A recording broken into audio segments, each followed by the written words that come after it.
वेद पाठ की घोषणा, गीता पाठ की घोषणा करते करते नारद जी थक गए, लेकिन दोनों वृद्ध पर ज्ञान वैराग्य के ऊपर उसका कोई प्रभाव नहीं पड़ा। नारद जी के पास जो भी कलाएं थी प्रयोग करके देख लिए। अब नारद जी को बड़ा संकोच होता। आज तक मेरे जीवन में ऐसी कोई घटना नहीं घटी जो मैं जिसका इलाज चाहा हूं और इलाज नहीं हुआ। ये पहली बार ऐसा हो रहा है। नारद जी वहां से संकुचित होकर चुपचाप गए। नारद जी को बड़ा अफसोस हुआ कि भक्ति महारानी का कष्ट देखकर कि सेवा करने वाली युवतियां गंगा, जमुना, सरस्वती, सतलज, अलकनंदा, कृष्णा, कावेरी, ब्रह्मपुत्रा, ये सभी नदियां हैं जो ज्ञान वैराग्य की सेवा में लगी हुई है। नारद जी जा रहे थे तो आकाशवाणी सुनाई पड़ी विशालापुरी। ब्रह्मवाणी तदैवाभो मारिषे खिद्यतामिति। ये महात्मा जी चिंता मत करो, एतद अर्थे स्वरसेतुम सत्कर्मं समाचरः। आकाशवाणी में नारद जी को सुनाया गया कि जिन ज्ञान वैराग्य को तुम जवान बनाना चाहते हो उसके लिए कोई सत्कर्म करना होगा। वैसे भी होगा। नारद जी का माथा चकरा गया कि सत्कर्म तो वेद, रामवेद पाठ, गीता पाठ, रामायण पाठ को सत्कर्म किया है।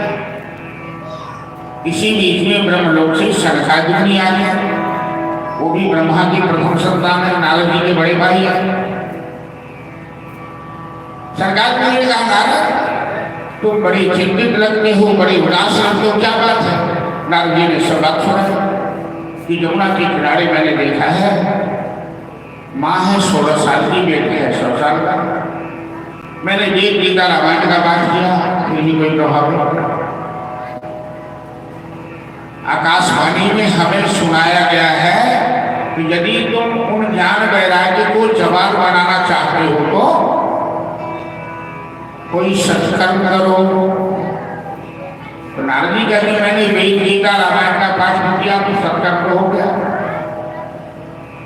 सनकादिक मुनि कहते हैं ये सत्कर्म नहीं हुआ। ये वेद, गीता, रामायण का पाठ दूसरे युग में महत्वपूर्ण था। कलयुग में केवल भागवत कथा का भागवत कथा में वो गुण है, वो विशेषता है, तो सहज भाव में, सहज तरीके से गोविंद की लीला, कन्हैया की लीला, राधा रानी की लीला सुनाकर लोगों के अंदर भक्ति भाव पैदा कर देती है भागवत गीता। इसलिए आकाशवाणी का अर्थ है कि तुम उसे भागवत कथा सुना तो ज्ञान वैराग्य का बुढ़ापा दूर हो जाएगा। नारद जी कहते हैं भैया मेरी बुद्धि काम नहीं कर पा रही, आप तो बड़ी ज्ञानी है, आप ही कथा सुनाइए, मैं श्रोता बन जाता हूँ, ज्ञान वैराग्य के नाम से संकल्प ले लेता हूँ। सनकादिक मुनि तो बड़ी सत्संग प्रेमी है, कहा ठीक है तो चलो कथा के लिए स्थान भी पवित्र है। गंगा का पावन तट हो वो हरिद्वार में चले गए, आनंद वन हरिद्वार में, और सरकार ऋषि व्यास मंच पर गए। नारद जी मुख्य यजमान बने। जैसे आप लोगों के मोहल्ला में जो कथा शुरू हुई है तो मैनेजर यादव जी मुख्य यजमान है। और भी यदि किसी श्रद्धालु को संकल्प लेना हो तो 2-3 मौका और है संकल्प लेने का, कल और परसों, कल तक 2 दिन, कल तक तो कल भी संकल्प लीजिएगा कि सप्ताह भागवत का फल होगा। कोई सोचना नहीं है कि संकल्प लेंगे तो क्या करना होगा, नहीं करना होगा। पूजा में भाग लीजिए, कथा में भाग लीजिए, तो जो श्रद्धा होगी जो अपना होगा, जो भगवान समझा दिए होंगे उसकी सेवा कीजिए। तो नारद जी मुख्य यजमान बने, भृगु ऋषि इसके प्रचारक बने, और आनंद वन हरिद्वार में भागवत की कथा प्रारंभ हुई। सरकार मुनि कहते हैं नारद, भागवत की कथा वह निर्बल बाबर कथा है जो न केवल मनुष्य का उद्धार करती है, वो प्रेत आत्मा का भी उद्धार करती है। यदि किसी के वंश में पितर दोष लग गया हो, किसी के वंश में किसी की अकाल मृत्यु हो गई हो, उसकी आत्मा भटक रही हो, तो ऐसे व्यक्ति के उद्धार के लिए श्रीमद् भागवत की कथा सबसे अधिक उपयोगी। तो मैं पहले तुम्हें ये महात्मा के रूप में सुनाता हूँ। शंकर मुनि नारद जी से हैं कि प्रेत आत्मा जिनका श्राद्ध गया में किया गया और गया में श्राद्ध करने के बाद भी उद्धार नहीं हुआ, ऐसे प्रेत आत्मा का उद्धार श्रीमद् भागवत कथा के माध्यम से हुआ। उस प्रसंग को शंकर मुनि नारद जी से सुना। एक गांव था अनुभव नाम का। तो जैसे इतनी पर में अधवारा सब नदी बह रही है, उसी तरह उस गांव में तुंगभद्रा नाम की नदी बह रही है। आत्मदेव नाम के एक ब्राह्मण थे, पढ़े लिखे विद्वान थे, उनके पास लक्ष्मी भी थी, सब कुछ था। उनकी पत्नी का नाम था धुंधली। सब कुछ रहते हुए एक पुत्र के बिना उनकी गृहस्थी बड़ी दुखी थी। आत्मदेव बड़ा उदास रहा। संतान प्राप्ति के लिए आत्मदेव ने कोई कसर नहीं छोड़ा। पूजा पाठ तंत्र मंत्र जो भी लोग खा सकते। अंत में आत्मदेव को इतनी गलानी हुई कि आत्महत्या करने पर उतारना हुआ। तुंगभद्रा नदी में डूबकर मरने चला। संयोग से एक संत भगवान जा रहे थे। संतों ने देखा कि आदमी नदी में डूबकर मरना चाहता है, काहे तू नदी में क्यों डूबना चाहता है? आत्मदेव ने कहा, बाबा परमात्मा ने हमें सब कुछ दिया, लेकिन एक पुत्र के बिना हमारा घर सोना साना सा लगता है। संत भगवान कहते हैं, यदि भगवान ने सब कुछ दिया है, एक पुत्र नहीं दिया तो क्या बिगड़ गया? कहा, बाबा बिना पुत्र से लोगों की मुक्ति नहीं होती, लोगों को सदगति प्राप्त नहीं होती। ऐसा विद्वानों के मुंह से सुना है कि जिसे पुत्र नहीं होता उसका उद्धार नहीं होता। संत भगवान कहते हैं, तुमने किस विद्वान के मुंह से सुन लिया? अब पुत्र यदि नालायक हो जाए, पुत्र यदि डाकू हो जाए, पुत्र यदि शराबी हो जाए, पुत्र यदि जुआरी हो जाए, तो क्या ऐसे पुत्र से भी किसी का उद्धार हो सकता है? इसीलिए संसार में सदगति पाने के लिए, कल्याण प्राप्त करने के लिए अपना कर्म अच्छा करो। बाल बच्चे को भविष्य मत बैठे रहो। बाल बच्चा अपने स्वास्थ्य के लिए जीता है, अब तुम्हें अपने स्वार्थ की पूर्ति करनी है। कौन काहु सुख दुख दाता, निज कृत कर्म भोग।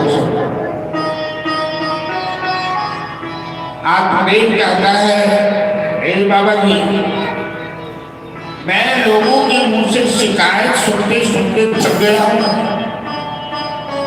मैं ऐसा भागा हूं कि जो गाय मैं पोसता हूँ, गाय बांझ हो जाती है, गाय दूध नहीं देती है, बच्चा नहीं देता।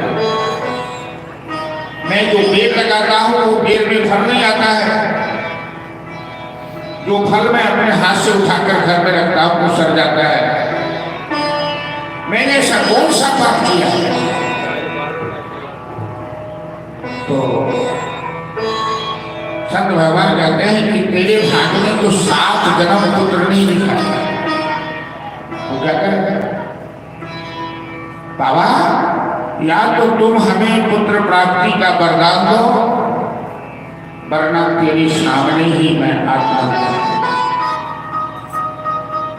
जो न करे नजीर वो करे फकीर। सत्य भगवान को दया आ गई, छोरी से फल निकाला, आत्मदेव को दिया, ये फल अपनी पत्नी को खिला दे, तुम्हें एक लड़का। आत्मदेव को बड़ी प्रसन्नता हुई कि अब मेरी पत्नी पुत्र को जन्म देगी। लेकिन पत्नी कैसी संस्कारहीन है, वो फल खुद न खाकर उसके गांव में एक सगी बहन रहती थी। सगी बहन का संस्कार भी वैसा ही था। उसकी बात मानकर वो फल गाय को खिला, खुद फल नहीं खाया। और बहन ने जैसा जैसा डायरेक्शन दिया वो गर्भवती होने का नाटक कर। आत्मदेव को प्रसन्नता है कि मेरी पत्नी गर्भवती है, उस समय का इंतजार कर रहा है कि मुझे पुत्र होगा।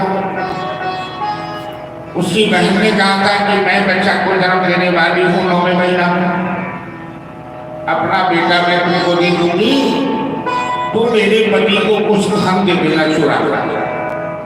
दोनों सगी बहन साठ कर दी।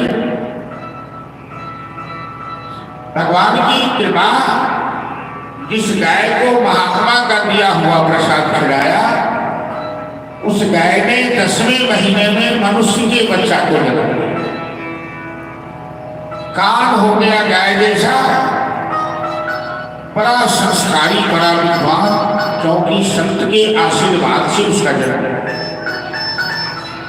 और बहन के घर से जो पुत्र को लाई आत्मदेव की पत्नी, उसे साल 2 साल वहीं छोड़ा दूध देने के बहाने।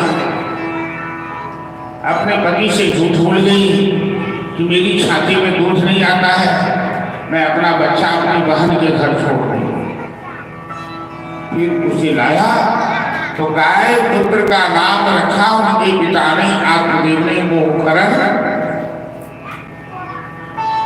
और बहन के घर से जो पुत्र लाई उसका नाम रखा धुंधकार। क्योंकि इतना कपट किया अपने पति के साथ कि पति को कानों कान भनक नहीं लगने दी। कहा ये मेरा बच्चा है, मैंने इसे जन्म दिया। प्रिया चरित्रम रुखस्य भाग्यम दैवो न जानाति कुतो।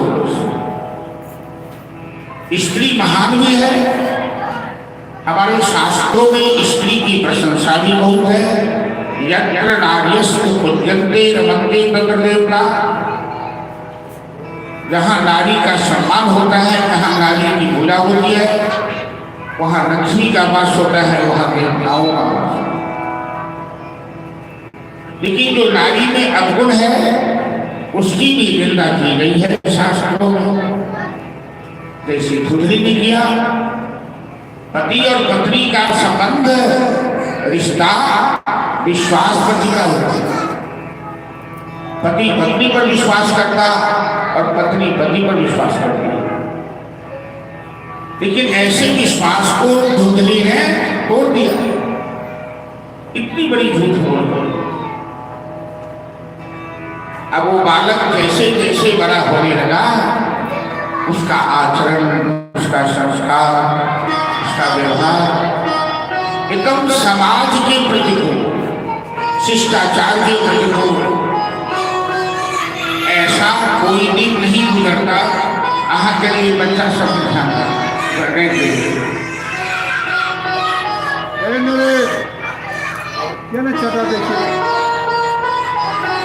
एक हाथ में छड़ी कर लिया मेरे सामने, तो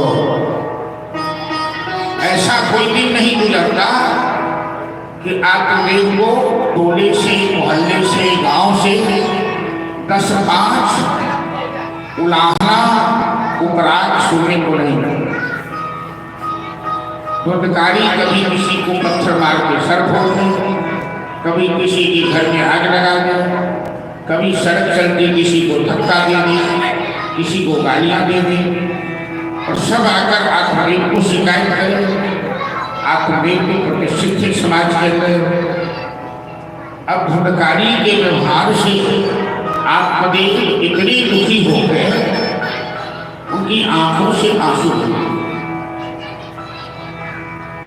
और जो बड़े पुत्र हैं, गाय का पुत्र गोकर्ण महाराज, जो विद्वान है, संस्कारी है, वैष्णव है, उनके पास चले गया। कहने लगे, बेटा मैं बहुत दुखी होकर तेरे पास आया। गोकर्ण जी कहते हैं, पिताजी क्या बात है? अब तक तो मैं परेशान था कि भगवान ने हमें संतान नहीं दिया है, हमें कोई पुत्र नहीं दिया। अब मैं इस बात से परेशान हूं कि भगवान ने हमें धुंधकारी जैसा पुत्र क्यों दिया, इससे अच्छा मैं बिना पुत्र का था। अब जरा सोचिए सवाल, पुत्र के लिए तो सब व्याकुल रहते हैं ना, पुत्र नहीं होगा तो वंश नहीं चलेगा। अब पुत्र यदि धुंधकारी जैसा हो जाए तो फिर सर पे हाथ रखे रोना पड़ेगा ना। इसीलिए अपने जीवन को पुत्र के भरोसे मैनेजर जी के तरह, इनको कोई परवाह नहीं है, बेटा अपनी दुनिया में है, नौकरी करता है, कमा, इनको जो अच्छा काम करना है करता है, अपना काम अपने तरह, नहीं बेटा मेरा कर देगा। मरने के बाद बेटा क्या करेगा नहीं करेगा कौन जानता है। जितना भी आपकी सेवा नहीं करेगा और मरने के बाद रसगुल्ला का भोज कर देगा, उससे अपनी आत्मा को क्या मिलने वाला बताइए। इसलिए अपना काम प्रत्येक इंसान को अपने करना है। जो आप करेंगे लगाया है जो वृक्ष हमने उसी का फल हम पा रहे हैं। तो गोकर्ण जी बड़े वैष्णव हैं, संत हैं, विद्वान हैं। कहते हैं, पिताजी मेरी बात कान खोल के सुनिए, गोकर्ण का क्या होगा, धुंधकारी का क्या होगा, आपको इस बात की इतनी चिंता है। जो संसार में प्रायः सभी माता पिता चिंता करते हैं कि मेरी औलाद को क्या होगा। बहुत माता पिता तो पोता पोती की चिंता करते हैं, पर पोता की चिंता के उसका क्या होगा। अरे बुर्बक कहीं का, बेटा के लिए जो करना था तुमने 20 साल 25 साल तक पढ़ा लिखा के जवान कर दिया, पाँव पे खड़ा कर दिया। अब क्या मरते तब तक बेटा के लिए सोचोगे। बेटी को अच्छी जगह ब्याह कर दिया, बेटा को पाँव पे खड़ा कर दिया, तो अपना काम होगा। गोकर्ण जी कहते, पिताजी अब औलाद की चिंता छोड़िए, अपनी चिंता कीजिए, आपका क्या होगा। बेटा की चिंता है कि बेटा का क्या होगा, बेटा की चिंता है कि बेटा का क्या होगा, लेकिन अपनी चिंता नहीं है कि आपका क्या होगा। अरे जिंदगी भर बेटे वाले को जाकर चिंता करनी, जबरो चिंता करो कि हमारे की है। गोकर्ण जी कहते हैं कि परमात्मा ने कृपा करके गधे, कुत्ते, बिल्ली, शुगर नहीं बनाकर, कीड़े मकोड़े नहीं बनाकर मनुष्य बनाकर भेजा है। भारतवर्ष जैसे पिछड़ा जैसे क्षेत्र में जन्म दिया, और इस अवस्था में भी यदि अपना सुधार, अपना कल्याण अपने कर्मों के द्वारा हम नहीं करते हैं तो फिर 84 लाख में चक्की चला। इसीलिए पिताजी जितना जल्द हो भगवान की शरणागति हो जाइए, अपने जीवन को भगवान के चरणों में सौंपो। दरबार मेरा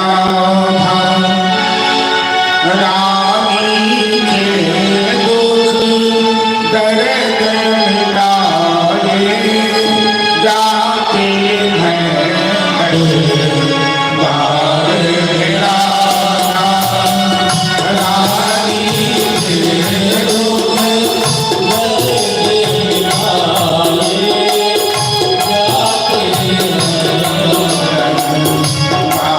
मेरा Wow.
हेलो, आवाज कम क्यों कर देते हो? कोई बुलंदी के साथ नहीं कह सकते हैं कि हम बहुत सुखी हैं। संसार में कोई सुखी नहीं है। सुखी होने का नाटक जरूर कर लेते हैं। किसी को बुढ़ापा का डर है, किसी को मृत्यु का डर है, किसी को गरीबी का डर है, किसी को बीमारी का डर है, किसी को बाल बच्चे का डर है। अनेक प्रकार से चिंता लोगों को सता रही है। दुनिया में कहाँ सुख रहने में, दुख सहने पड़ते हैं। दुनिया में कहाँ सुख रहने में, दुख सहने पड़ते हैं। राम जी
कोकरा जी ने और जिन श्रद्धालु को नीचे बैठने में दिक्कत हो तो किनारे किनारे कुर्सी लगा दी जाती है, नहीं वहाँ ठीक है तो ठीक है, और कुर्सियाँ रखी हुई है अंदर।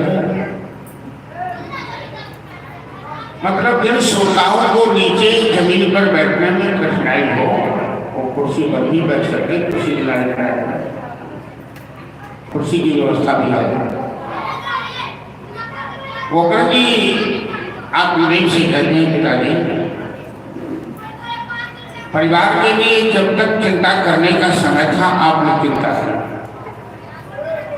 अब आपकी अवस्था ये बता रही है जब आप अपनी चिंता कीजिए आपका उद्धार कैसे होगा, बहुत कम समय आपके पास। अब आप अपने परमार्थ के लिए अपने जीवन को सुधारने के लिए यत्न कीजिए, प्रयास कीजिए। उतना हल्ला कर रहे कोकरा की बात सुन गए आत्मदेव बैरागी लेकर चले गए तपस्या करने। कोकरा जी ने सोचा भाई तो नारायण है, पिताजी चले गए तो इस परिवार में मैं भी रहूंगा तो मेरी प्रतिष्ठा नहीं बची। तो दारू पीता है, जुआ खेलता है, कोकरा जी तीर्थ यात्रा में चले गए। रोडगाड़ी को बड़ी खुशी हुई, पिताजी चले गए, भाई चला। एक बुढ़िया माँ है, बुढ़िया माँ से कौन सा डर, माँ झपझप करती है बेटा तू जुआ क्यों खेलता है, शराब क्यों पीता है, तो माँ की पिटाई करे, माँ को गाली गलौज करे। लेकिन माँ किसी को बता नहीं सकती है। क्यों नहीं बता सकती है? ये वृक्ष, विश्व का जो वृक्ष मुंडकारी जैसा विश्व का वृक्ष जो पैदा हुआ है, इसको किसने लगाया? माँ ने लगाया। जो पेड़ हमने लगाया पहले, जो पेड़ हमने लगाया पहले, उसी का फल अब हम पा रहे। तो महात्मा का दिया हुआ प्रसाद को गाय को खिला दी, अब बहन का जो कुलक्षण संतान संस्कारहीन उसे अपना बेटा बना के आज वही माँ को सता रहा है। जब माँ को बर्दाश्त नहीं हुआ तो कुआं में गिरकर आत्महत्या कर। ऐसे बेटा के साथ जिंदा रहना मुश्किल। संतान के लिए लोग इतना परेशान जरूर होता है, लेकिन हम लोगों का ये धर्म है, हम लोगों का ये कर्तव्य बनता है कि जितना परेशान हम संतान के लिए होते हैं उससे ज्यादा परिश्रम हमें संतान में संस्कार देने के लिए करते हैं। बच्चे से बाल्यावस्था से अपने बच्चों में हम संस्कार दें। हम कथा सुनाएंगे कि 6 साल के बच्चे तपस्या करके भगवान का सिंहासन उड़ा देंगे और 6 साल के बच्चे प्रहलाद खम्भा से भगवान को प्रकट कर देंगे। और यहाँ प्रत्यक्ष हम लोग देख रहे हैं कि 6 साल का, 8 साल, 10 साल का बच्चा यहाँ सत्संग होता है, वो मारपीट करता है। इनके माँ बाप को कोई अता पता नहीं है कि मेरे बच्चे कहाँ हैं, सड़क पे गया कि कहाँ है, क्योंकि उनका संस्कार भी बहुत अच्छा नहीं है। माँ बाप का संस्कार अच्छा हो तो माँ बाप में अच्छा संस्कार डालेंगे, वो बच्चा संस्कृत होगा, व्यवस्थित होगा। आज धुंधली ने जो किया, जो पेड़ लगाया, विष का वृक्ष, कांटे का वृक्ष, उसको ऐसा चुभा कि कुआं में गिरकर आत्महत्या। फिर भी धुंधकारी को कोई कष्ट नहीं है। पिताजी चले गए, भाई चला गया, माँ मर गई, उसको तो बड़ी खुशी मिली कि मेरे सारे कंटक दूर चले गए। गलत संतान को माँ बाप कभी अच्छा नहीं लगता है, जल्दी प्रभाव हुई मर जाए ऐसा सोचता है। जो संस्कार संस्कारी है, आदर्श है जिसके जीवन में, वो माँ बाप की सेवा कर रहा है, देखा समझ। अब गोकर्ण जी तीर्थ यात्रा में थे तो पता लगा कि मां की अकाल मृत्यु हो। इधर क्या हुआ, धुंधकारी कि जब पैतृक संपत्ति, पापी आदमी का धन टिकता नहीं है, लक्ष्मी वही टिकती है जहां धर्म होता है। धुंधकारी की पैतृक संपत्ति नष्ट हो गई तो डकैती करना शुरू। एक दो नहीं 5 वेश्याओं से उसने संग बनाया। उन 5 वेश्याओं को अपने घर में लाकर रख दिया और उनकी इच्छा पूरी करने के लिए डकैती शुरू कर दिया। क्योंकि वेश्या किसी की प्रेमिका नहीं होती है, वेश्या को हमेशा हरियाली चाहिए, वो ठूठ बेच के पास नहीं रुकती है। राजा के घर डाका डाला, खूब सोने चांदी हाथ लगे, मदरा पी के बुद्ध धुंधकारी सो रहा था। इन वेश्याओं ने सोचा अब इसके पास तो कुछ नहीं बचा, ये डकैती करता है, कभी पकड़ा जाएगा, मैं हम लोगों का नाम बोलेगा तो हम लोग भी फांसी पर चले जाएंगे इसके साथ। इन वेश्याओं ने सोए हुए में नशा की स्थिति में धुंधकारी के गले में रस्सी फंसाकर फांसी का मामला।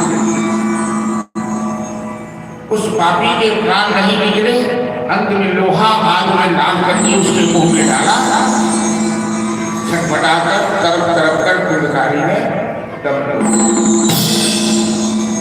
इसकी लाश को मिट्टी के नीचे दफना दिया। चोरी के जितने भी माल थे, लाखों रुपए के, सब लेकर ये 5 वेश्या फरार हो गए। अकाल मृत्यु होने के कारण धुंधकारी को प्रेत योनि प्राप्त।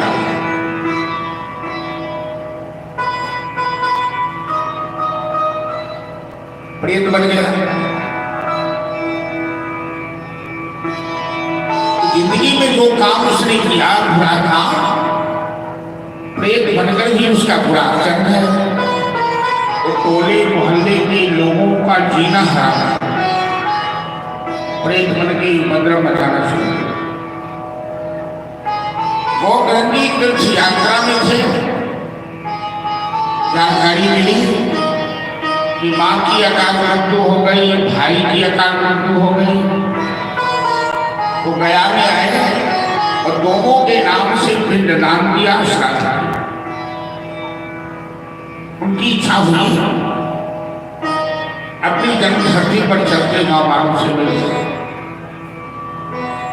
जननी जन्म भूमिश्च स्वर्गाधिकारी, माता और मातृभू, इनसे ऋषि मुनियों को भी लगा दिया। गोकर्ण जी आएगा, शाम का समय था, उनके घर पर कोई दीपक भी नहीं जलता, झाड़ू भी नहीं पड़ता था, प्रेत का वास हो गया था। कमर बिछाकर आराम करने लगे, तब तक धुंधकारी ने उपद्रव करना शुरू। कभी जोर से कोई कुर्सी पटक गई, कभी चौकी पटक गई, कभी अंदर की आवाज, कभी सांड की आवाज, कभी कुत्ते की आवाज। गोकर्ण जी समझ गए इस स्थान पर प्रेत आत्मा का वास हो गया। गोकर्ण जी गायत्री के उपासक, जल को अभिमंत्रित करके जल इकट्ठा कर दिया। प्रेत आत्मा धुंधकारी छाया में सामने में आकर खड़ा हो और जोर जोर से रोने लगा। गोकर्ण जी पूछते हैं, भाई तुम कौन हो, क्यों रोते हो? धुंधकारी कहता है, मैं तुम्हारा भाई हूं। धुंधकारी हमें प्रेत योनि मिली है और मैं बहुत कष्ट में हूं। मैं दर दर की ठोकर खा रहा हूं। भाई तू मेरे कल्याण के लिए कुछ सोच। तू वैष्णव है, तू संत है, तू विद्वान है। गोवर्धन जी कहते हैं धुंधकारी, तेरे कल्याण के लिए मैंने गया में श्राद्ध किया तेरा, तेरे नाम से पिंडदान दिया। गया को विष्णु पाद कहते। गया श्राद्ध का नियम है कि पापी से पापी के नाम पर यदि गया में पिंडदान दिए गए उनका उद्धार होगा। तेरा उद्धार नहीं हुआ। धुंधकारी आंसू बहाते भी कहता है कि गया श्राद्ध सते नामी मुक्तिर्नाम भविष्यति एतद् उपायम् अन्यं विचिन्त्य। भाई मेरे जैसे पापी का यदि सैकड़ों गया में पिंडदान दे दिया जाए, कल्याण सफल नहीं है। मैं बहुत पापी हूं। मैंने एक भी अच्छा काम अपने जीवन में कभी नहीं। भगवान ने तो कृपा करके हमें मनुष्य बना के भेजा, ब्राह्मण वंश में जन्म दिया। मैंने कभी एक बार परमात्मा का नाम लिया, न किसी भूखे भूखे को पानी पिलाया, न भोजन कराया। मैंने जुआ खेला, मैंने वेश्यावृत्ति की, मैंने डकैती की, मैंने बिजली को रुकाया। इसलिए मेरे जैसे पापी का उद्धार गया में श्राद्ध करने से नहीं हो सकता। अतः उपाय अपराध विचिंत्य। कोई दूसरा उपाय सोचो मेरे लिए। गोवर्धन जी कहते हैं अब तेरा कल्याण कैसे होगा? हम प्रातः काल करेंगे, अभी हमें विश्राम करना है। धुंधकारी भी शांत हो गया। गोवर्धन जी विश्राम किए। प्रातः काल संध्या मंदिर पूजा करके भगवान सूर्य को अर्घ देने गए। तो गायत्री मंत्र के प्रभाव से भगवान सूर्य को रोका और उनसे पूछा कि हे सूर्य, मैंने अपने भाई के कल्याण के लिए क्या श्राद्ध किया है, फिर भी उद्धार नहीं हुआ। वो प्रेत बन के भटक रहा है, उसको शांति कैसे मिलेगी, उसका कल्याण कैसे होगा? हे भगवान भास्कर, आप तो प्रत्यक्ष देखना है, हमें बताइए। सुखदेव कहते हैं गोवर्धन, अब एक ही उपाय तेरे भाई के कल्याण के लिए बचा है। श्रीमद् भागवत सप्ताह कथा उसे निश्चित रूप से उसका कल्याण हो जाएगा। बिना लगन मुहूर्त का विचार किए उसके नाम से, प्रेतात्मा के नाम से संकल्प लेकर तुम श्रीमद् भागवत कथा प्रातः काल होते ही गोवर्धन पूरे गांव में हकार भेजा, निमंत्रण भेजा गांव वासियों को, और प्रेतात्मा धुंधकारी के निमित्त संकल्प लिया। धुंधकारी ने कहा भाई मैं कथा कैसे श्रवण करूंगा? प्रेत जमीन पर नहीं बैठ सकता है, वो तो ऊपर रहता है किसी ढेर पर, किसी लकड़ी में नहीं। देवता और प्रेत नीचे नहीं बैठ सकते, इसलिए मंदिरों में ही देवता का आसन थोड़ा ऊंचा होगा। गोवर्धन जी ने कहा कि तुम किसी लकड़ी में प्रवेश करो तो बांस, छप्पड़ में जो बांस का कोड़ो था जिसमें 7 गांठ थी, 7 गांठ वाली बांस की कोड़ो में प्रेतात्मा धुंधकारी प्रविष्ट कर गया। उसके नाम से संकल्प किया और पूरे गांव वालों को कथा सुनाया। भक्तों, एक एक दिन की कथा से बांस की एक एक गांठ फट गई। संत महात्मा विद्वानों का कहना है कि मानव के जीवन में भी 7 गांठ हैं। काम, क्रोध, लोभ, मोह, मत्सर, अहंकार, ये 7 गांठ की 7 परत हैं बड़ी बड़ी। और यदि सावधान श्रोता होकर शाब्दिक भागवत की कथा सुने तो उसका उद्धार हो गया। वो ग्रंथि, वो गांठ फट जाता है। 7वें दिन पूर्णाहुति के समय उस गांठ की 7 गांठ फट गई। भड़ी आवाज हुई और धुंधकारी दिव्य स्वरूप धारण कर प्रेम योनि से उसकी मुक्ति हो गई। उसके लिए विमान आया। धुंधकारी ने सबको प्रणाम किया, व्यास को प्रणाम किया, गांव वालों को प्रणाम किया और विमान पर आरूढ़ होकर सत्यलोक को प्राप्त करेगा। श्रीमद् भागवत गांव वाले कहने लगे व्यास जी से, पंडित जी से, आपने कैसी कथा सुनाई? केवल धुंधकारी के लिए विमान आया, हम लोग तुमको देखते रह गए। गोविंद जी ने कहा कि आप लोगों ने मुंह देखने वाला ही काम किया है, इसलिए विमान में आपके लिए जगह नहीं थी। आपका सच्चा दिल था ही नहीं कि मैं घूम सकता। क्यों? का संसार की ममता इतनी खराब है। भागवत कथा तो उस व्यक्ति का उद्धार करती है जो संसार से ममता तोड़कर परमात्मा के साथ ममता जोड़ने की है। जो प्रेम पति में है, जो प्रेम पत्नी में है, जो प्रेम बेटा में है, बहू में है, पोता में है, पोती में है, उस प्रेम को भगवान से जोड़ दीजिए और अहर्निश उसका चिंतन कीजिए।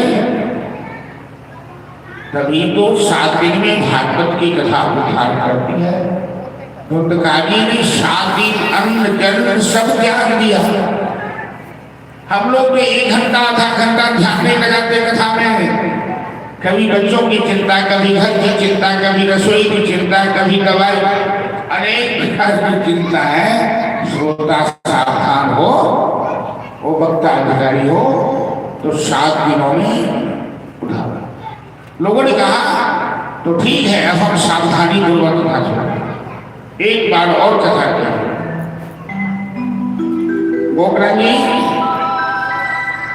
गांव वालों के कल्याण के लिए दोबारे भागवत कथा करेंगे और गांव वालों का भी कल्याण होगा।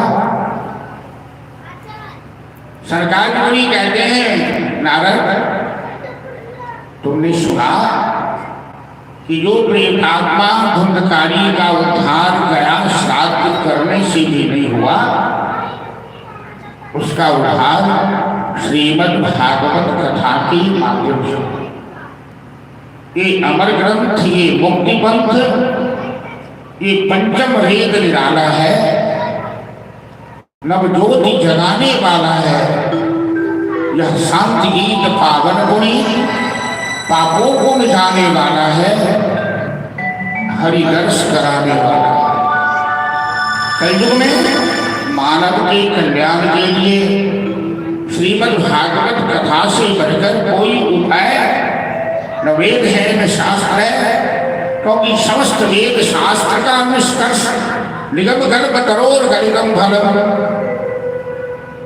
सुख मुखात द्रवितम संयुतम पिबत भागवतम रसमालयम मोहरहो रसालो। वेद रूपी कल्प वृक्ष का ये परिपक्व फल है श्रीमद् भागवत। परिपक्व फल उसका नाम है। पक्व मतलब होता है पका हुआ। यदि कोई फल पक जाए तो संस्कृत में कहेंगे कि पक्व फल, पक गया। लेकिन परिपक्व फल किसको कहेंगे? पूर्णतः पका हुआ। कहा ऐसा फल को परिपक्व कहेंगे जिसमें न गुठली है, न छिलका है, न रेशा है। आम के फल में गुठली भी है, नीचे ऊपर छिलका भी है और बीच में रेशा भी है, वो परिपक्व नहीं करता। भागवत कथा रसामृत वह परिपक्व फल है, इसमें गुठली है, इनमें छिलका है। ऐसे रसामृत को करणामृत समझ करके, रासायन समझ करके पिबत भागवतम रसमान, जीवन पर्यंत पान करते रहो, पान करते रहो। सनकादिक ऋषि कहते हैं कि नारद तुम देख रहे हो भागवत कथा का चमत्कार, क्योंकि आनंद मन हरिद्वार में कहा सनकादिक मुनि कथा कर रहे थे, वहां सभी तीर्थ चले आए। क्या अवंतिका, क्या कांचीपुरम, क्या द्वारिका, क्या वृंदावन, क्या अयोध्या, सभी वैष्णवाचार्य प्रहलादस्तारधारी तरंगद्याज गोपांसधारी वीणाधारी सुरक्षी जय जय सुखरा कृतरी को मारा। प्रहलाद जी आ गए, उद्धव जी आ गए, इंद्र आ गए, सुखदेव जी आ गए, मैया पार्वती के साथ भोलेनाथ आ गए, नंद नंदन श्याम सुंदर आ गए। और जहां नारद जी गजमान बन के कथा सुन रहे हैं, जहां सरकार जी कथा कर रहे हैं, अद्भुत नृत्य शुरू, वो स्थान साक्षात गोकुल वृंदावन बन गया और सभी नाचने लगे। और भागवत कथा का संकल्प हुआ था ज्ञान वैराग्य का बुढ़ापा दूर करने के लिए। ये मधुवन जमुना के तट पर भक्ति महारानी की गोद में ज्ञान वैराग बुढ़े बन के सो रहे थे, और नारद जी के प्रयास करने के बाद भी उनका बुढ़ापा दूर नहीं हुआ। उन्हीं के निमित्त श्रीमद् भागवत की कथा हो रही है। वहाँ भागवत के प्रभाव से ज्ञान वैराग्य के अंदर जो बुढ़ापा था वो दूर हो गया, दोनों जवान हो गए। और भक्ति महारानी अति प्रसन्न चित्त अपने दोनों पुत्र का हाथ पकड़ लिया। भक्ति ही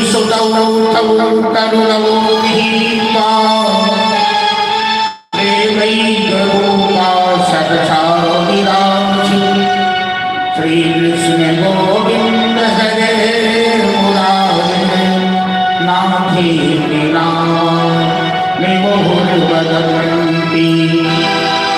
भक्ति महारानी अपने दोनों पुत्र का हाथ पकड़ के नाचती है।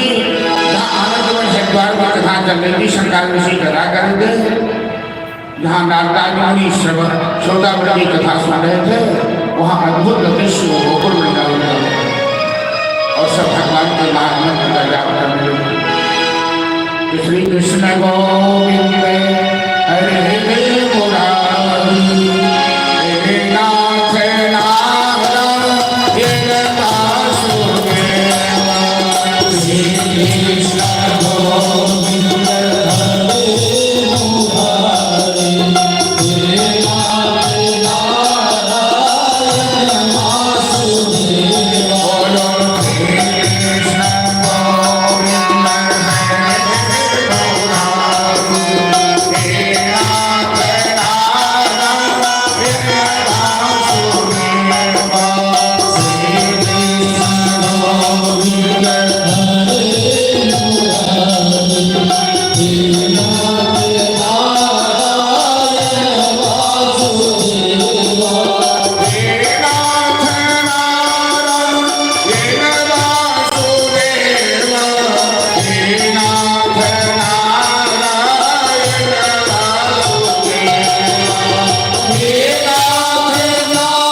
के महात्मा के माध्यम से 88,000 सौनकाद ऋषि को नई सारण में पावन भूमि में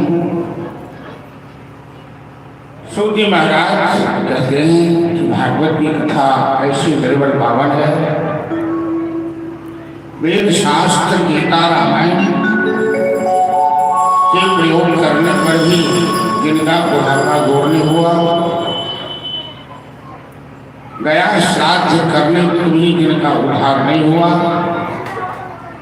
ऐसे जान वैराग का बुढ़ापा और ऐसी धुंधली का कल्याण श्रीमद् भागवत कथा के माध्यम से कलयुग में। इसीलिए व्यास जी इस परिस्थिति को देखकर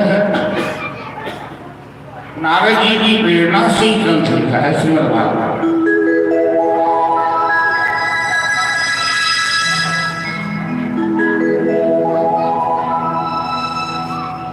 इससे पहले व्यास जी 17 पुराणों की रचना कर चुके।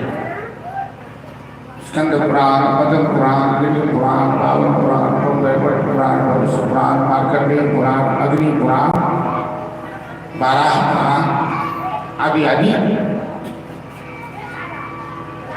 एक दिन नारद व्यास जी बड़े उदास, बड़े चिंतित मुद्रा में बैठे थे। व्यास किसी मनुष्य का नाम नहीं है। व्यासाय विष्णु रूपाय व्यास रूपाय विष्णु।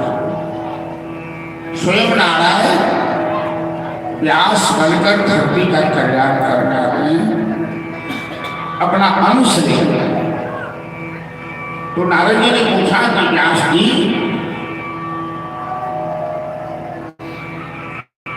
आप तो त्रिकालदर्शी हैं, फिर आप उदास कैसे हैं? व्यास जी कहते हैं कि नारद जी, मैं उदास तो हूं,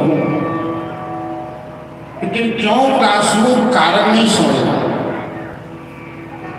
नारद जी कहते हैं कि कारण तो हमें मालूम है। मरीज जब डॉक्टर के पास जाता है तो डॉक्टर को अपना कष्ट सुनाता है कि पेट में दर्द हो रहा है या अमुक जगह कष्ट है, लेकिन कष्ट, ये दर्द क्यों हो रहा है, ये बीमारी क्यों है, ये तो डॉक्टर बताएगा जांच करने के बाद या जो भी फार्मूला होगा। तो नारद जी तो संत हैं, और संत वो डॉक्टर होते हैं जो सांसारिक यदि कोई बीमारी हो, दैहिक, दैविक, भौतिकता, तो संत भगवान अच्छी तरह से ऑपरेशन करते हैं, बीमारी ठीक हो। नारद जी कहते हैं कि मुझे मालूम है कि आप अशांत क्यों हैं। वैसे ने पूछा क्यों? इतने मोटे मोटे पुथान लिखकर आपने स्कंद पुराण में 86,000 श्लोक है, जबकि भागवत में मात्र 18,000 श्लोक है, किसी में 56,000 श्लोक है। इन कलयुग में जब देख रहे हैं कि लाइब्रेरी में जितनी भी किताबें हैं, उस किताब को दीपक है, किताब पढ़ने वाला आदमी आज के युग में नहीं मिलेगा, सब पढ़ा लिखा मोबाइल में करता है। किताबें तो लाइब्रेरी में रखी रखी दीपक खा गई, सड़ गई। इतने पुराण ग्रंथ, इतने वेद को कौन पढ़ेगा? तो आपने कलयुग में आने वाला जो समय है, इस तरह से परिवर्तन होगा, इस तरह से लोगों के विचार बदलेंगे, ऐसा व्यवहार बदलेगा। कलयुग में कोई मवेशी पालना नहीं चाहता है, लेकिन दूध, दही, घी खाना सब चाहता है। पैसा की कमी नहीं है, खरीद कर बाजार से खा लेंगे, चाहे 1 नंबर दूध मिले, चाहे 2 नंबर मिले, चाहे पाउडर वाला मिले, लेकिन गाय भैंस कोई पालेगा नहीं। गन्ना की खेती कोई नहीं करना चाहता, लेकिन मिश्री खाना सब चाहता है, चीनी खाना सब चाहता है। इसीलिए व्यास जी को नारद जी कहते हैं कि वेद और शास्त्रों की बात, पुराणों की बात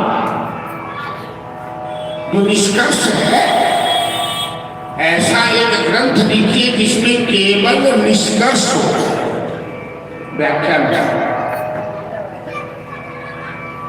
जैसे दूध का निष्कर्ष क्या है? दूध का निष्कर्ष घी, घी के बाद भी कुछ बनता है तो अंतिम निष्कर्ष घी है। और गन्ना का निष्कर्ष क्या है?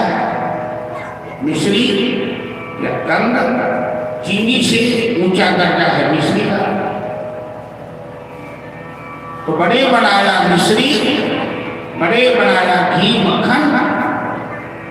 ऐसे ही इतने साल कोई खेती करे, कोई गाय पाले, कोई सानी खिलाए, कोई रोटी काटे, इतना लोगों के पास टाइम नहीं है। तो केवल मक्खन मिल जाए, केवल मिश्री मिल जाए, इसीलिए इसको कहते हैं संक्षेपीकरण। आप जितने ग्रंथ लिखे वो सब रखे रखे सब जाएंगे, दीपक खा जाएगी, ग्रंथ कोई नहीं पढ़ेगा कलयुग में। आप ऐसा ग्रंथ लिखिए कि सब पढ़ी, सबका कल्याण हो और सभी शास्त्रों की, वेद पुराणों की बात उसमें आ जाए। व्यास जैसे कवि त्रिकालदर्शी नारद जी से कहने लगे, मैं कैसे लिखूंगा इस बुढ़ापा में ऐसा ग्रंथ? तो नारद जी कहते हैं कि आप मेरे साथ सत्संग कीजिए, सत्संग में सब कुछ मिल जाता है। तो नारद जी व्यास जी के साथ सत्संग किए और सत्संग में नारद जी अपने पूर्व जन्म की बात व्यास जी को सुना। जो नारद ब्रह्मा के पुत्र हैं, जो मुक्ति पा लिए हैं, नारद जी संसार में जन्म नहीं लेंगे, अब कभी नहीं। लेकिन पहले जन्म में नारद शूद्र योनि में जन्म लिए थे और इनकी मां विधवा थी।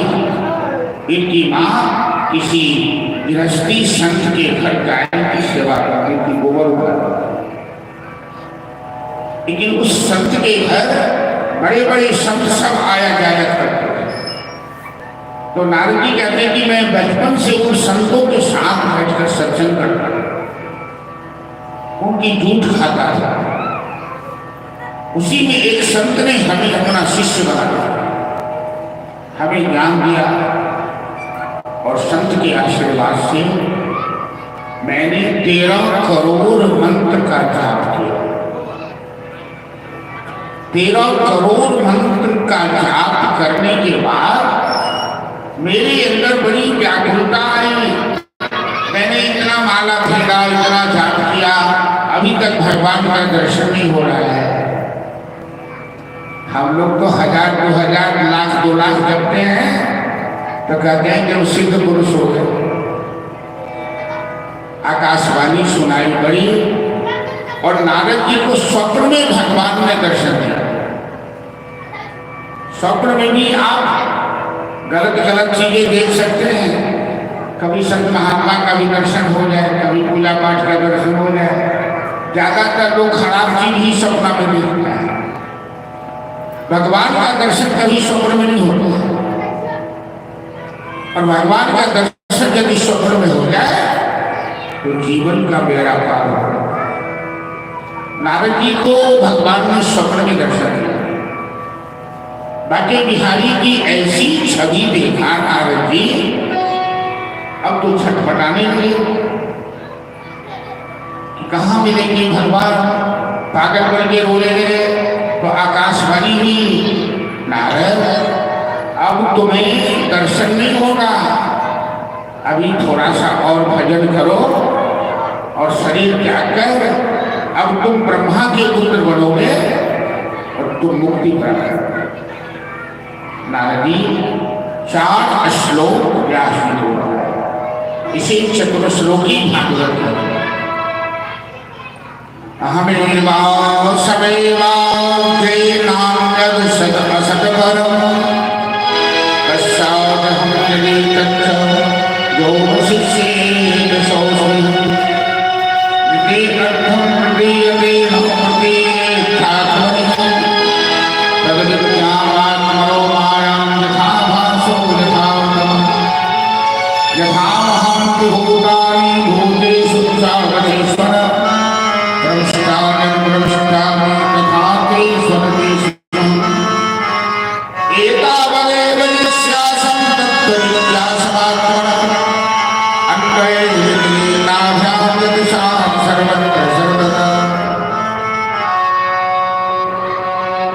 4 श्लोक नारद जी व्यास जी को सूत्र के रूप में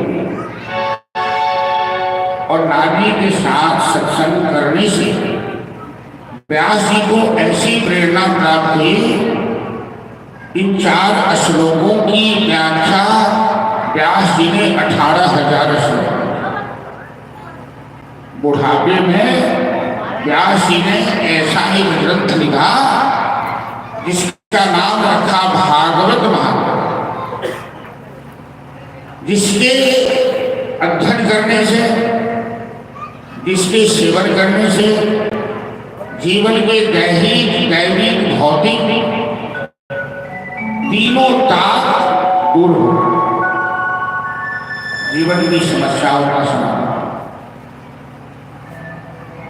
व्यास जी को लगा कि मैंने इतनी रचनाएं की, महाभारत लिखा, 17 पुराण लिखा, ब्रह्मसूत्र लिखा,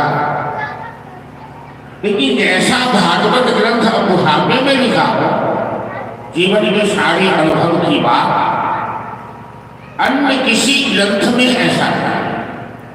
बड़ा ही अनमोल ग्रंथ लिखा गया नारद जी की कृपा से। लेकिन इस ग्रंथ का प्रचार समाज में कौन करेगा? लोभी आदमी हो, कपटी आदमी हो, मांसाहारी आदमी हो, मायावी हो, ये निर्मत सराम सदाम धर्म प्रोजित वो तो धर्म निर्मत सराम। भागवत में कोई कपट नहीं है, न कोई कपट धर्म का प्रतिपादन है। जितने भेड़ बकरी काटने वाले धर्म है उसका समर्थन भागवत में कहीं नहीं है। लौकिक धर्म का समर्थन भागवत में नहीं है। ऐसे धर्म में जहाँ बकरियां काटा जाता है, भेड़ काटा जाता है, घोड़े हाथी भैंसे काटे जाते हैं, भागवत ने सबको दर्शना सभी पुंसाम करो धर्म यदो भक्ति यथोक्षरी। भागवत में कहा व्यास ने एक ही परम धर्म है मानव जीवन में, उसे परम धर्म कहते हैं जो धर्म जीवात्मा को परमात्मा से मिलाने का काम। इसीलिए व्यास जी तपस्या की, महादेव को प्रसन्न किए। महादेव ने दर्शन दिया, कहा हमें एक पुत्र दीजिए भोलेनाथ जो भागवत का प्रचार करे। महादेव कहते हैं कि भागवत का प्रचार तो मेरे अलावा कोई नहीं कर सकता, ये अनमोल चीज है, तो मैं ही आपका पुत्र बन जाता हूं। स्वयं भोलेनाथ अपने अंश से अग्नि देवी के गर्भ में आए और 16 साल मां के गर्भ में, 16 साल में बच्चा जवान हो रहा। व्यास जी पूछ रहे हैं कि अरे बच्चे, अरे बाहर तो निकलो, माँ को कष्ट होता होगा, 16 साल में बच्चे जवान हो जाते हैं, तुम बाहर नहीं निकलोगे। अंदर से आवाज आती है, गर्भ के अंदर से, बाहर माया की नगरी है, मैं माया में नहीं फंसना चाहता। व्यास जी कहते हैं तुम माया में नहीं फंसोगे, तुम पर महादेव की कृपा है, तुम बाहर निकलो। बच्चा बाहर तो निकला, जन्म तो लिया, नारी घोड़े लगे हुए। जब बच्चे जन्म लेते हैं तो उसका संस्कार होता है, जातकर्म संस्कार। उनका कोई संस्कार नहीं हुआ, उसी ने जंगल का रास्ता पकड़ लिए और बुढ़ापे में पिताजी व्यास जी पीछे पीछे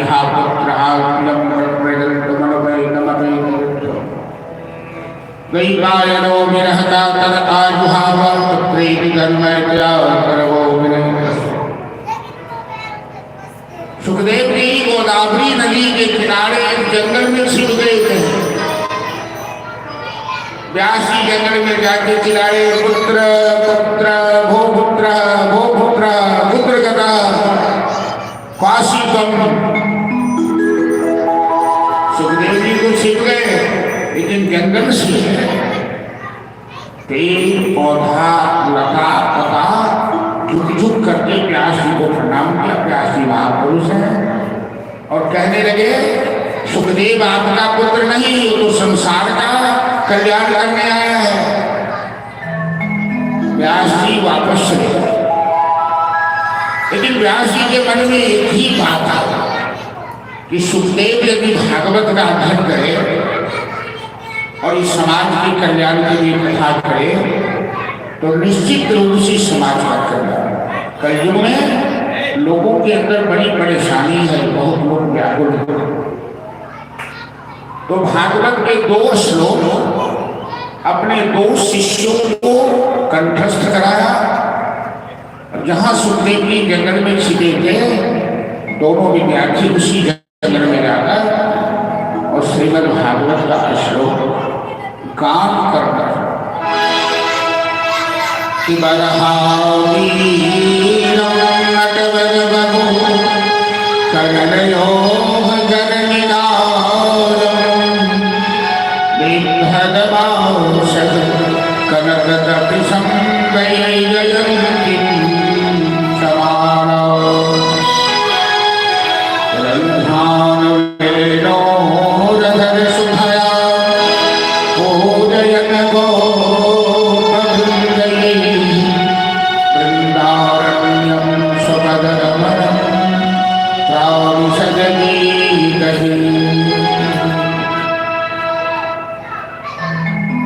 भागवत के श्लोक सुनते ही सुखदेव जी जो किसी पेड़ के धोधर में छिप गए थे बाहर,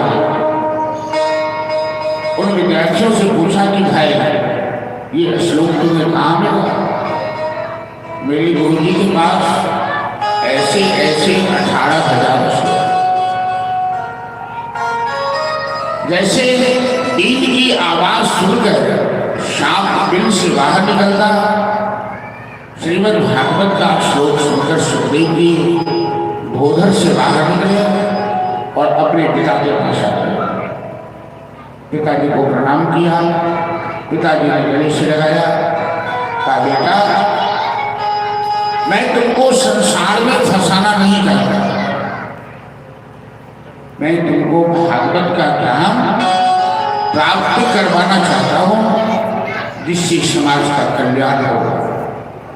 और सुखदेव जी अपने पिताजी से श्रीमद् भागवत का ज्ञान प्राप्त, फिर रमता ज्योति बाता कहानी चले गए।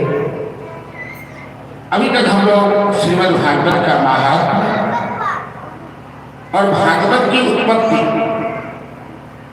भागवत के रचयिता व्यास जी का परिचय और भागवत की कथा जो प्रथम कथा इस धरती पर करेंगे सुखदेव जी, शुक्राचार्य जी, उनका संक्षिप्त परिचय दिए बिना आगे कथा को नहीं बढ़ाया जा सकता है। हम लोग चर्चा किए। अब आगे भागवत की भूमिका और भूमिका के बाद भागवत की कथा शुरू होती है। चलिए भूमिका से पहले हम लोग एक भजन श्रवण कर लेते हैं। आएगा जब बुलावा, एक भजन सुनाइए, कोई भी सुनाइए।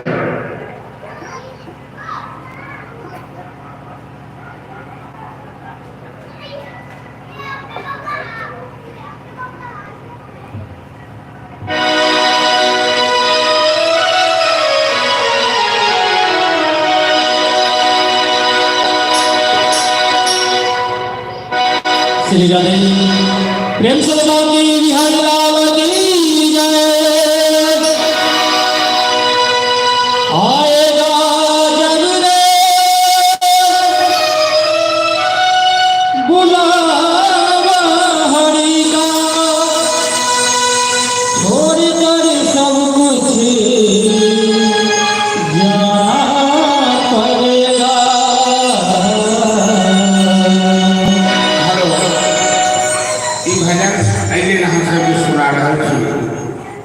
बहुत आदमी के वही खाता लिखा जोखा सूद ब्याज लेन देन कतबो अहाँ के झंझट रहत संसार में, लेकिन जखन ईश्वर के ओर से परवाना आ गया तो 1 मिनट समय नहीं भेटल। कभी हमरा कहीं फन्ना से हिसाब समझावा के, बाल बच्चा के समझावा के छोड़ के सब कुछ जाना पड़ेगा। इसलिए जितना जल्द हो तो दुनिया को छोड़ के, मतलब ममता को छोड़ के परमात्मा का आशीर्वाद कीजिए। इसीलिए भजन आप लोग को सुनाओ। आएगा जब रे बुलावा हरि का, छोड़कर सब कुछ जाना पड़ेगा। आएगा जब रे बुलावा हरि का, छोड़कर सब कुछ जाना पड़ेगा। नाम हरि का साथ जाएगा और कुछ ना ले पाएगा। नाम हरि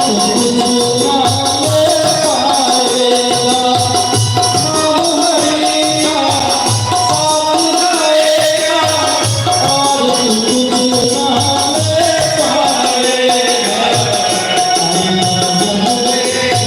आएगा जब रे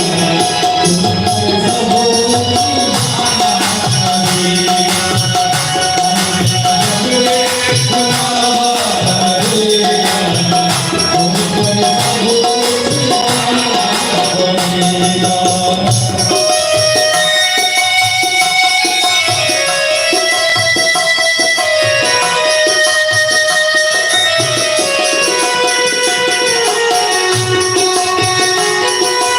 का, छोड़कर सब कुछ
इसलिए हमेशा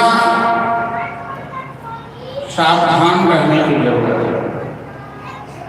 कभी आदेश ऊपर से आ सकता है, कभी पोस्टिंग और ट्रांसफर ऑर्डर आ सकता है। बढ़िया विस्तार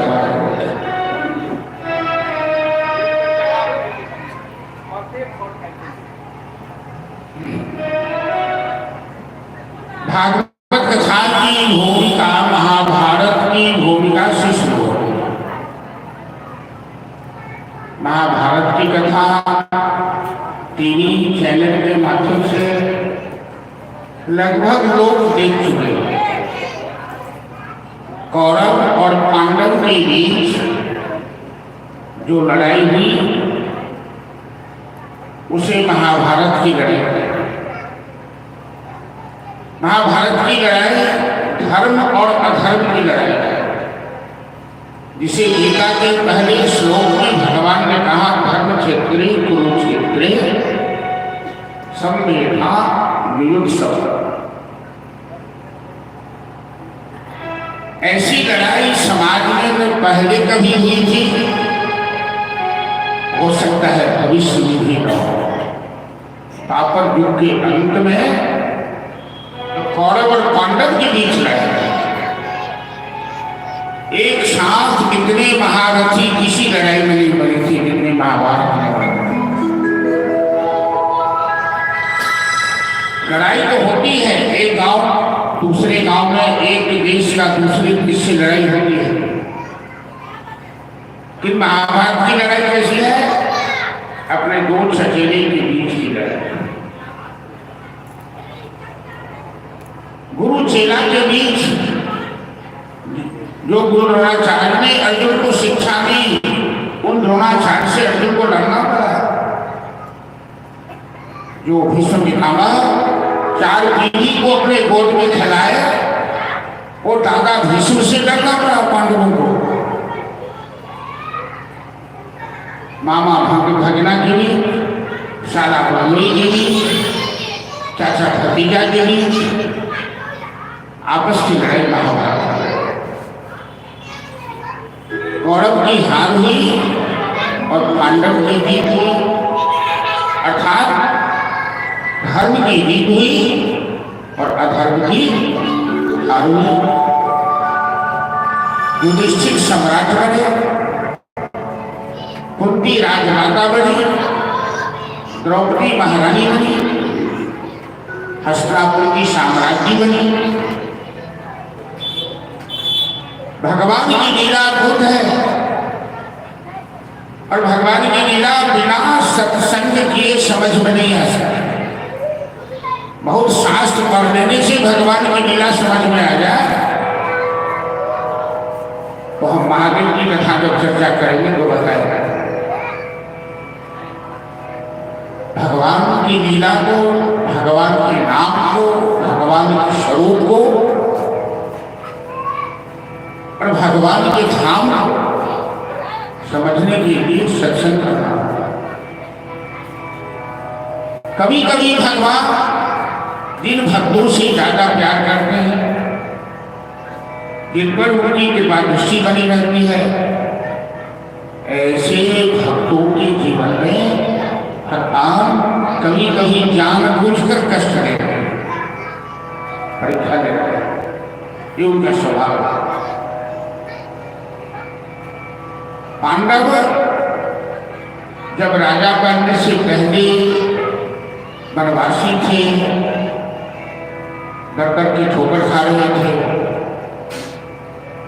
उस समय अनेकों बार मुसीबत आई, और भगवान को पुकारते थे तो भगवान उनकी लज्जा बजा करके रक्षा करते।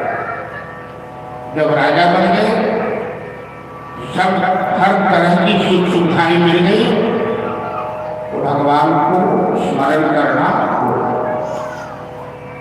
और भगवान जिन भक्तों से प्यार करते हैं वो चाहते हैं कि ये हमारा स्मरण करते रहे, क्योंकि मानव के जीवन में संपदो नैव संपदा विपदो नैव विपदा विपद विस्मरणम विष्णु संपन्नानां। जब तक आप भगवान के साथ जुड़े हुए हैं, आपके जीवन में विपदा नहीं आ सकती, और आप भगवान से अलग होते हैं, आपके जीवन में विपदा। लेकिन मनुष्य का स्वभाव क्या है? वो भगवान से कब जुड़ता है? जब उसके जीवन में दुख आता है। दुख में सुमिरन सब करे, सुख में करे। इसीलिए भगवान कभी कभी अपने भक्तों के जीवन में जानबूझकर दुख देते हैं कि मेरा स्मरण। भगवान ने हमारे जीवन में दुख दे दिया तो हमारे शत्रु नहीं हो रहे, वो परम मित्र हैं, वो अपने भक्तों का कल्याण करेंगे। आज भगवान ने एक योजना बनाई पांडवों के दुख को खरोचने के लिए। ये जीवन में तो दुख भोग चुके हैं, लेकिन अभी राजा बने हैं तो थोड़ा सा दुख और देंगे। तो भगवान द्वारिकाधीश ने कहा कि महाभारत की लड़ाई में कितने लोग मरे जिनका सही से श्राद्ध नहीं हुआ, पिंडदान नहीं हुआ, अंतिम संस्कार नहीं हुआ। उनकी आत्माएं भटक रही है, उनकी मुक्ति के लिए गंगा में चलकर श्रद्धांजलि दी है। एक सुंदर नक्षत्र का, अभिजीत नक्षत्र का जो सभी पांडव चले गए गंगा स्नान करने, सपरिवार। भगवान महाशिव की बात मानकर, लेकिन द्रौपदी के 5 पुत्र जो अभी छोटे छोटे हैं वो सो रहा था। जब द्रौपदी अपने पुत्र को जगाने लगी तो भगवान कहते से सोने तो अभी अच्छा है, बाद में स्नान करना। सभी गए गंगा स्नान करने। इधर द्रोणाचार्य के पुत्र अश्वत्थामा जब दुर्योधन को भीमसेन ने मारा, अपनी गदा के प्रहार से उसका जांघ तोड़ा और छटपटा कर पापी दुर्योधन ने दम तोड़ा। उसी समय दुर्योधन को कराहते देखकर अश्वत्थामा ने संकल्प लिया कि मैं भी पांडव वंश को निर्वीर कर दूंगा। लेकिन पांडव से जीत तो पाता नहीं लड़ाई में। उसने पापी ने एक ऐसा सोचा कि सोए हुए में शिविर में जाकर रातों रात सबको मारा। शस्त्र लेकर, तलवार लेकर पांडव के शिविर में आया। जाको रात्रि साइया मार सके। पांडव के जीवन तो वासुदेव कृष्ण के सहारे चल रहे हैं, और जिनका जीवन वासुदेव कृष्ण के सहारे चल रहा है उन्हें कौन मार सकता है? तो पांडव नहीं मिला। वो 5 बच्चे सो रहे थे, उन 5 बच्चों का वध कर दिया अश्वत्थामा। जब गंगा स्नान से लौटे, इन 5 बच्चों का हर अलग सर अलग। द्रौपदी चिल्लाने लगी, हे मधुसूदन, ये हम क्या देख रहे हैं? हमारे बच्चे को मार डाला किसी ने। सत्य से कहते हैं, अर्जुन, अश्वत्थामा ने अपराध किया, वो भगा जा रहा है, उसका पीछा करो। अर्जुन ने अश्वत्थामा का पीछा किया, ब्रह्मास्त्र का प्रयोग किया। अश्वत्थामा अर्जुन ने ब्रह्मास्त्र का निवारण किया और अश्वत्थामा को बंदी बनाकर भगवान श्री कृष्ण की कहती, द्रौपदी, ये तेरे 5 पुत्र का हत्यारा बीच अश्वत्थामा तेरे सामने खड़ा है। बोलो इसे कौन सा दंड दिया गया? द्रौपदी कितनी महान है, जरा सोचिए तो। जिनके 5 पुत्र की लाश सामने पड़ी है, जो द्रौपदी अपने पुत्र की शोक में चिल्ला रही थी, कहने लगी हे वत्सुदेव, छोड़ दीजिए छोड़ दीजिए, इन्हें मत कुछ लीजिए, ये ब्राह्मण है, ये गुरु पुत्र है, गुरु द्रोणाचार्य के पुत्र है। गुरु द्रोण अर्जुन से बड़ा प्यार करते थे, और सही बात है कि जो विद्या गुरु द्रोणाचार्य अपने पुत्र अश्वत्थामा को नहीं दिए, वो विद्या उन्होंने अर्जुन को दी। अर्जुन से इतना प्रेम करते थे, अर्जुन पात्र ही ऐसा था। भगवान कृष्ण कहते हैं द्रौपदी तू महान है, तूने इसे क्षमा कर दिया, लेकिन मेरे संविधान में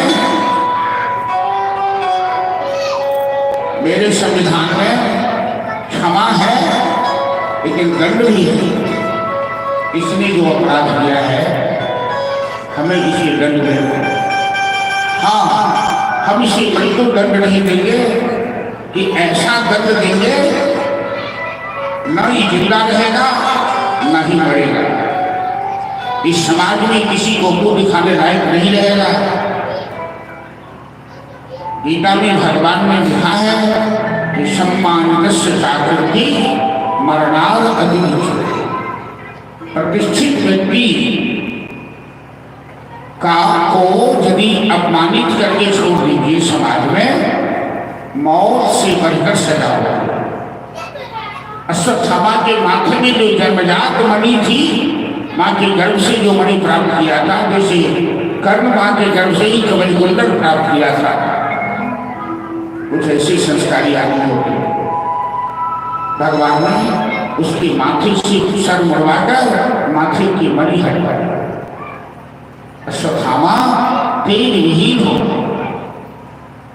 मुंह दिखाने लायक नहीं रहा। वो और भी सोच की आग में जलने लगा। ये अर्जुन हमें प्राण दे देता, हमें प्राण से मार देता, लेकिन हमें अपमानित करके छोड़ दिया। न मैं किसी को मुंह दिखा सकता हूँ, इसकी अच्छा तो मैं मर जाता। अश्वत्थामा ने एक दूसरा अपराध फिर कर दिया। अभिमन्यु की पत्नी उत्तरा गर्भवती थी। अश्वत्थामा जानता था कि उत्तरा के गर्भ में एक बालक बनता है, और यही बालक पांडव वंश का रक्षक होगा। अश्वत्थामा ने उत्तरा के गर्भ पर ब्रह्मास्त्र का प्रयोग कभी व्यर्थ नहीं जाता। उत्तरा ने जब ब्रह्मास्त्र की लपट देखी, तेज देखा, वो जोर से चिल्लाकर हे महाबाहो, कृष्ण महाबाहो, नान्यत् त्वदभयं पश्ये यत्र मृत्युः। उत्तरा तुरंत भगवान श्री कृष्ण की शरण में आ गए, उनके चरण पकड़ में रोने लगी।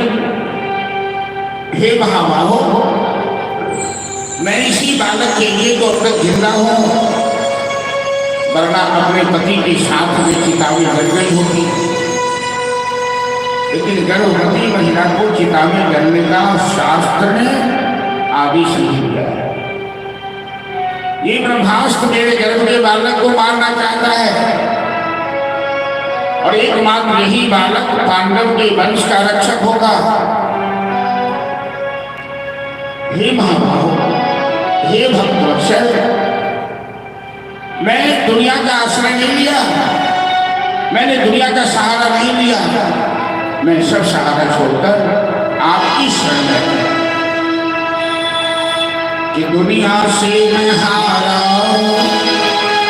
तो आया तेरे पास, दुनिया से मैं हारा तो आया तेरे पास, यहाँ तेरी गई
से पूछेंगे कि आपका नाम भाग्यवत्सल है, तो आपके सारे जिसने अपने जीवन को सौंपा, आपने उसकी प्रतिष्ठा, उसकी रचना क्यों नहीं बचाई है? मेरा तो जाम पहले से हारा, तुझसे ही पूछेगा सारे सारा, तू गई तो नैया तेरे रहते घना, तू गई तो नैया तेरे रहते घना, और यहाँ से ही मैं धारा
भगवान ने उत्तरा के गर्भ में प्रवेश किया।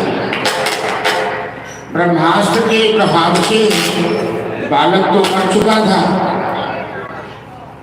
लेकिन भगवान को दिन को रात, रात को दिन, राई को पर्वत, पर्वत को राई, कुछ भी कर सकते हैं। उस बालक को पुनर्जीवन दान देकर उसी बालक का नाम परीक्षित हुआ, जो भागवत कथा के प्रथम श्लोक है।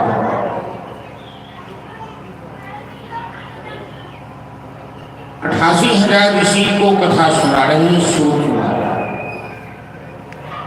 और शौनक जी अभी भागवत कथा की भूमिका चल रही है। कल की कथा में परीक्षित दिलाएंगे। शौनक जी ने पूछा सूत जी से कि उत्तरा तो नई नवेली दुल्हन थी, और उत्तरा के ससुर गदाधारी भी, गांडीधारी अर्जुन, भाला